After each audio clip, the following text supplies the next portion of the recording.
హల్లెలూయా హల్లెలూయా హల్లెలూయా. ఇది సమయం ఓ మేరు మన్నా సమయం, ఉదయకాలపు బంగారు వాగ్దాన సమయం. ఆదరించి బలపరచే ఓ మేరు మన్నా, మార్గం చూపి నడిపించే ఓ మేరు మన్నా.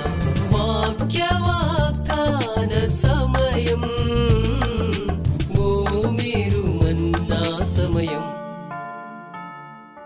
Praise the lord. Good morning. ఓ మేరు మన్నా ఈరోజు బంగారు వాక్య వాగ్దానానికి స్వాగతం. బాగున్నారు కదా? పరిశుద్ధుడైన మహాదేవుడు మనలను క్షేమంగా ఉంచారు. God is good all the time. ప్రియ దేవుని బిడ్డలారా, నమ్మకమైన దేవుడు మనల్ని కాపాడుతున్న కారణం చేత మనం క్షేమంగా ఉండగలిగాము. కృతజ్ఞతాస్తుతులు చెల్లించాలి. ముఖ్యంగా ఈ దినము భారతదేశము 78వ స్వాతంత్ర దినోత్సవాన్ని జరిపించుకుంటుంది. మీకందరికీ కూడా మా కుటుంబ పక్షముగా, తెలుగు ఐక్య సువార్త సంఘము పక్షముగా 78వ స్వాతంత్ర దినోత్సవ శుభాకాంక్షలు తెలియచేస్తూ ఉన్నాను. ప్రియ దేవుని బిడ్డలారా, ప్రభు మనకిస్తున్న వాగ్దానాన్ని మనం ఇదని స్వీకరించుదాము. మనము మన దేశం కోసం ప్రార్థించవలసిన వారముగా ఉంటున్నాము. 2వ దినవృత్తాంతముల గ్రంథము 7వ అధ్యాయం 14వ వచనం మనం చూసినట్లయితే, నా జనులు చెడు మార్గములను విడిచిన ఎడల వారి దేశమును స్వస్థపరచుదును. 2 Chronicles 7:14. If my people turn from their wicked ways, then I will hear and heal their land. దేవునికి మహిమ కలుగును గాక. ప్రియ దేవుని బిడ్డలారా, మరి స్వాతంత్ర దినోత్సవం జరిపించుకుంటున్న భారతదేశస్థులమైన మనందరితో ప్రభు మాట్లాడుతూ ఉన్నాడు. దినదినము మాట్లాడుతూ ఉన్నాడు. మన దేశ పరిస్థితులను ఈ రోజును మనం చూసినట్లయితే ఎంత భయానకంగా ఉన్నాయో తెలుసా? దేవుని యొక్క ఉగ్రతను మన దేశం చూడకుండా ఉండాలి అంటే క్రైస్తవ బిడ్డలమైన మనం ఒక గొప్ప ఉద్యమం చేపట్టాలి. అదేమిటంటే ప్రభు సన్నిధిలో మనము ప్రార్థన చేయాలి. దేశం యొక్క క్షేమము కొరకు, దేశం యొక్క స్వస్థత కొరకు మనము ప్రార్థన చేయవలసిన వారముగా ఉంటున్నాం. సొలొమోనుతో ప్రభు మాట్లాడుతున్న ఈ మాటలు చూస్తే మనకి ఆశ్చర్యం వేస్తూ ఉంది. ఒక దేశం బాగుపడాలి అంటే ప్రజలు ఏం చేయాలో చక్కగా ప్రభు మాట్లాడుతూ ఉన్నాడండి. మనము కూడా ఈ రీతిగా చేసి మన దేశాన్ని బాగు చేసుకుందాము. ఈ 14వ వచనం అంతా కూడా మనం చదివినట్లయితే, పిల్లరా, నా పేరు పెట్టబడిన నా జనులు తమను తాము తగ్గించుకొని ప్రార్థన చేసి నన్ను వెదకి తమ చెడు మార్గములను విడిచిన ఎడల ఆకాశము నుండి నేను వారి ప్రార్థన విని వారి పాపములు క్షమించి వారి దేశమును స్వస్థపరచుదును అని చెప్పి ప్రభు మాట్లాడుతూ ఉన్నాడు. ప్రియులారా, ఎంత చక్కగా మాట్లాడుతున్నాడు. దేవుడు ఎంత నమ్మదగిన వాడోనండి, ఎంత ప్రేమామయుడో. ప్రియులారా, తాను సృజించిన సృష్టి యావత్తు నాశనం అవటము లేకపోతే శాపాన్ని కొని తెచ్చుకోవడం దేవునికి ఇష్టము కాదు అండి. ఆయన ఆజ్ఞల అనుసారము, ఆయన కట్టడలను అనుసరించి, విధులను అనుసరించి ప్రజలు నడుచుకొని దీవెనలు పొందాలని ప్రభు ప్రతి దినము కోరుకుంటూ ఉంటాడు. అదే తావులో ప్రియులరా అధికారులతో మాట్లాడుతున్నాడు, రాజులతో మాట్లాడుతున్నాడు. ముఖ్యంగా ఆయన నెరిగిన ప్రజలైన మనతో మాట్లాడుతున్నాడు. మన దేశం కోసం మనం ప్రార్థన చేయాలి. ప్రియులరా, ఎలా ప్రార్థన చేయమంటున్నాడు? నా జనులు, నా పేరు పెట్టబడిన నా జనులు తమను తాము తగ్గించుకొని ప్రార్థన చేస్తే, తమ చెడు నడతలను విడిచిపెడితే వారి ఆకాశం నుంచి వారి ప్రార్థనను వింటాను, వారి దేశాన్ని స్వస్థపరుస్తాను. పిల్లలు, మన దేశం పరిస్థితి ఎట్లా ఉందో ఒకసారి ఆలోచన చేయండి. నిన్న కాక మొన్న మనకి వాయనాడ్ జిల్లా కేరళలో జరిగిన మరియు భయంకరమైన ఆ యొక్క పరిస్థితి మనం చూస్తే చాలా వేదన కలుగుతూ ఉంది. ఇలాగున ప్రతి జిల్లాలో, ప్రతి రాష్ట్రంలో, ఎందుకు మనం ఉంటున్న గ్రామాల్లోనే భయంకరమైన పరిస్థితులు జరుగుతూ ఉన్నాయి. యవ్వనులు, చిన్నలు, పెద్దలను తేడా లేకుండా పిల్లలు ప్రవర్తిస్తూ ఉన్నారండి. వారి యొక్క స్థితిగతులు మారిపోయాయి, ప్రవర్తన మారిపోయింది. మరి దేశం దుర్భరమైన పరిస్థితులు గుండా వెళుతూ ఉంది. మతతత్వ పార్టీలు, మత ఛాందసవాదులు ఉగ్రవాదాన్ని పెంచుకుంటూ పోతూ ఉన్నారు. రాజకీయ సుస్థిరత కనబడట్లేదు. ఇలాంటి కరువులు, భూకంపాలు కలుగుతూ ఉన్నాయి. ఇలాంటి పరిస్థితులన్నింటిలోనూ నేను చేయవలసిన పని ఏమిటంటే మన దేశం కోసం ప్రార్థన చేయాలి. ప్రార్థన చేసినప్పుడు మనల్ని మనం తగ్గించుకొని ప్రార్థన చేయాలి. దేవుని బిడ్డలారా, మనం దేవుని యొక్క వాక్యంలో 6వ అధ్యాయంలో వాక్యంలో కూడా చూసినట్లయితే మరి భక్తుడితో మాట్లాడుతూ ప్రభు మాట్లాడుతున్న మాటలు ఏమిటో తెలుసా? దినవృత్తాంతముల గ్రంథంలోనే 6వ అధ్యాయం 36వ వచనం నుంచి చూస్తే మరి వారు చెరకుపోయినప్పుడు ఎలా అయితే ప్రియులారా 37వ వచనాన్ని నేను చదువుతాను. వారు చెరకుపోయిన దేశమందు బుద్ధి తెచ్చుకొని మనసు త్రిప్పుకొని మేము పాపం చేశాం, దోషులమయ్యాం, భక్తిహీనంగా నడిచితి అని ఒప్పుకొని తాము చెరలోనున్న దేశమందు పూర్ణ హృదయముతోనూ పూర్ణాత్మతోనూ నీ యొద్దకు మల్లుకొని తమ పితరులకు నీవిచ్చిన తమ దేశము మీదికి నీవు కోరుకుని నీ పట్టణం మీదికి నీ నామఘనత కొరకు నేను కట్టించిన ఈ మందిరం మీదికి నీ మనసు త్రిప్పి విన్నపము చేసిన ఎడల నీ నివాసమైన ఆకాశము నుండి నీవు వారి ప్రార్థనలను విన్నపములను ఆలకించి వారి కార్యం నిర్వహించి నీ దృష్టి ఎదుట పాపము చేసిన నీ జనులను క్షమించుదుగాక. ఇలాగున సొలొమోను భక్తుడు ప్రార్థన చేస్తూ ఉన్నాడు. ప్రియ దేవుని బిడ్డలారా, నిజానికి నీవు నేను చేయవలసిన పని ఏమిటో తెలుసా?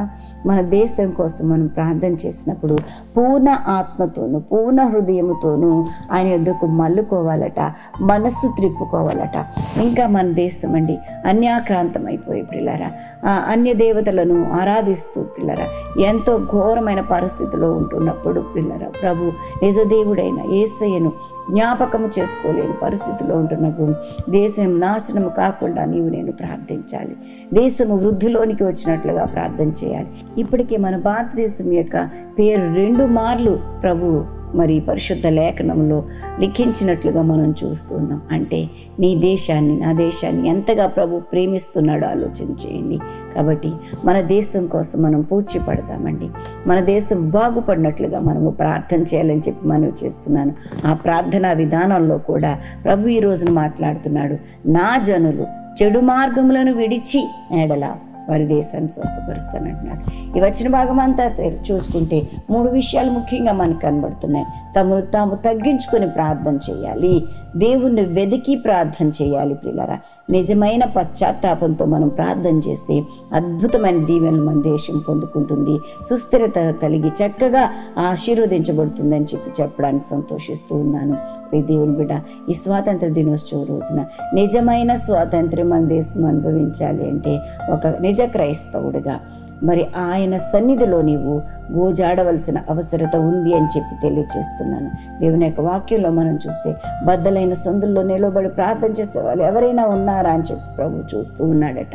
ఈ రోజున ఒక కంకణం కట్టుకోవాలి. ప్రభువా, నేను ప్రార్థన చేస్తాను, నా సంఘం కొరకు, నా యొక్క సమాజం కొరకు, నా దేశం కొరకు నేను పాటు పడతాను అని చెప్పి వ్యక్తిగతంగా నీ అభివృద్ధి కొరకు ఏ రీతిగా ప్రార్థన చేసుకుంటావో, నీ కుటుంబం కొరకు, సమాజం కొరకు ఎలాగో ప్రార్థన చేస్తున్నావో, నీ దేశమంతా సుస్థిరత కలిగి జీవించడానికి కోసం ప్రియులారా నిజ స్వాతంత్ర్యాన్ని అనుభవించడం కోసం నువ్వు ప్రార్థించి ఆశీర్వదించబడాలని, నీ దేశం ఆశీర్వాదకరంగా ఉండాలని చెప్పి మరి నువ్వు ప్రార్థన చేయాలని చెప్పి తెలియచేస్తూ ఉన్నాను. మనల్ని మనం తగ్గించుకొని ప్రార్థన చేద్దాం. నిజంగా దేవుని వెతుకుదాం. పశ్చాత్తాపంతో ప్రభు సన్నిధిలో వేడుకుందాం.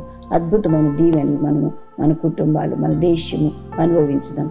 అటు విధమైన కృపాభాగ్యం ఆత్మదేవుడు మనందరికీ అనుగ్రహించి నడిపించును గాక. ఆమేన్. పిల్లరా, ఇది నేను బర్త్డేస్, వెడ్డింగ్ యానివర్సరీస్ జరిపించుకొచ్చిన వారికి శుభాలు తెలియజేస్తున్నాను. ఈ నూతన వస్త్రంలో నూతనమైన దీవెనలు ప్రభు మీకు ప్రసాదించును గాక. మీ కొరకు ఒక వాగ్దానం, లేవియాకాండం 26వ అధ్యాయం 4వ వచనం, మీకు వర్షం ఇచ్చేదను, మీ భూమి పంటనిచ్చును. నిజమే, మనం ప్రార్థన చేస్తే ప్రియులారా అద్భుతమైన దీవెన, వర్షము, పంట ఇవన్నీ కూడా దీవెనలకు సాదృశ్యం. నీ జీవితంలో అద్భుతమైన దీవెనలు ప్రభు ప్రసాదించబోతున్నాడు. స్వీకరించి ఆశీర్వదించబడండి. ప్రార్థన చేస్తాను, నాతో ఏకీభవించండి. పరిశుద్ధడానికి వందనాలు చెల్లిస్తున్నాను నాయన. మహిమగల దేవుడుగా మా బిడ్డలను దర్శించి దీవించి ఆశీర్వదించండి ప్రభువా.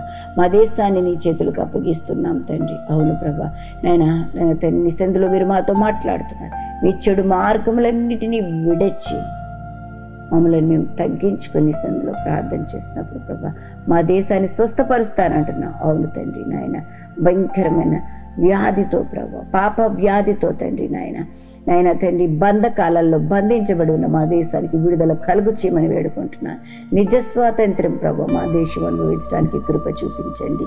అంత మాత్రమే కాదు, లోకములో ఉన్న దేశములన్నీ కూడా స్వస్థపరచబడినట్లుగా ప్రభా ప్రార్థన చేస్తూ ఉన్నాం తండ్రి నాయన వేడుకుంటున్నాం. నువ్వు సృష్టించిన సృష్టి యావత్తు ప్రభా నాయన ఈ స్వస్థాలతో చేసుకున్న ప్రభా నీ ప్రజ యావత్తు ప్రభా నాయన నిజమైన స్వాతంత్ర్యాన్ని అనుభవించడానికి పొందుకోగలడానికి ప్రభా, నిజ దేవుడైన నీ చెంతకు పశ్చాత్తాపంతో వచ్చి మేలు పొందుకోగలడానికి కృప చూపించండి ప్రభా. ఇది దీవెనలను అనుగ్రహించండి. మా దేశంపై నాయన చక్కటి వర్షంలో కృమరించండి తండ్రి. నాయనా తండ్రి, నాయన వాతావరణ పరిస్థితులను నీ స్వాధీనానికి అప్పగిస్తున్నాం ప్రభా. మా దేశాన్ని బాగు చేయి నాయన, మా దేశాన్ని బలపరచండి, మా దేశాన్ని స్థిరపరచండి. మా దేశంలో ఉన్న పౌరులందరూ కూడా ప్రభా యేసే నిజమైన దేవుడిని ఎరుగునట్లుగా కృప చూపించండి ప్రభా. నిజమైన స్వాతంత్ర్యం అనుభవించడానికి సహాయం చేయండి. ఇది దీవెనలన్నీ అనుగ్రహించండి. మేలు కొరకే మా బిడ్డలను జ్ఞాపకం చేయండి. నీతి, న్యాయం, యథార్థత, సత్యం కలిగి జీవించడానికి కృప చూపించండి ప్రభా. ఇంకా ఎవరైనా ఈ దినాన్ని బట్టి చీకులో, చింతలో, వ్యాధిలో, కష్టంలో విడిపించి రక్షించండి ప్రభా. ప్రతి బంధకముల నుంచి యేసునామములో విడుదల కలుగునుగాకని ప్రకటిస్తున్నాను. సహాయం చేసి మహిమ పొందుకోమని దేవానికి వందనాలు చెల్లిస్తూ ప్రభు, మీరే పోషకుడుగా, సంరక్షకుడుగా, ఆలోచనకర్తగా ఉండండి. ఆయుష్, ఆరోగ్యము, గౌరవ ప్రభావంతో నింపి నడిపించండి. యేసు నామం నడిపి వేడుకుంటూ ప్రార్థన చేయుచున్నాము తండ్రి, ఆమేన్. మన తండ్రిని దేవుని ప్రేమ, కుమారుడైన యేసుక్రీస్తు కృప, పరిశుద్ధాత్మ దేవదేవుని నిన్న సహవాసం బిడ్డలెల్లరికూ సదా తోడై ఉండునుగాక. ఆమేన్, ఆమేన్. Have a blessed day. God bless you all.